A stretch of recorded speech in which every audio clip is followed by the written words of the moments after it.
Hello friends, நம்ம சேனலில் ரீசெண்டாக ப்ரௌனி பைட்ஸ் வந்து லான்ச் பண்ணியிருந்தோம். லான்ச் பண்ணது வந்து பார்த்திங்கன்னா நிறைய ஃபோன் கால்ஸ் அண்டு மெசேஜஸ் டெய்லியுமே வந்துக்கிட்டே தான் இருக்குது. வாட்ஸ்அப்பில் மெசேஜ் பண்ண எல்லாருக்குமே பார்த்திங்கன்னா கண்டிப்பாக நான் ரிப்ளை பண்ணிடுவேன். பட் ஃபோன் கால் மட்டும் யாரும் பண்ண வேண்டாம். சப்போஸ் நீங்கள் வந்து வாட்ஸ்அப் யூஸ் பண்ணுறது இல்லைன்னா நீங்கள் எனக்கு நார்மல் மெசேஜில் டிஎம் பண்ணுங்கள், நான் உங்களுக்கு கண்டிப்பாக ரிப்ளை பண்ணுறேன். பட் ஃபோன் கால்ஸ் மட்டும் யாரும் பண்ணாதீங்க ஃப்ரெண்ட்ஸ். இது வரைக்கும் நம்மக்கிட்ட ஆர்டர் பண்ண கஸ்டமர்ஸ் எல்லாத்துக்குமே ப்ரௌனி பைட்ஸ் ரெடி பண்ணி டிஸ்பேச் பண்ணி இந்த கொரியர்ஸ் எல்லாமே நம்ம கஸ்டமர்ஸ் கிட்ட டெலிவரியுமே ஆகிடுச்சு. அவங்களுமே நம்ம ப்ரௌனி பைட்ஸ் டேஸ்ட் பண்ணிவிட்டு நம்மக்கிட்ட ரிவ்யூமே ஷேர் பண்ணியிருக்காங்க.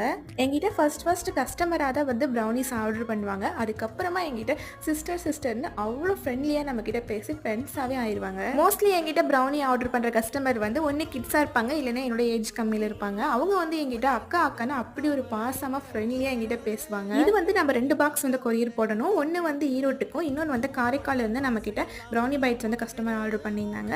ஸோ அவங்களுக்காக தான் கொரியர் பண்ணுறதுக்காக ரெடி பண்ணியிருந்தேன். கண்டிப்பாக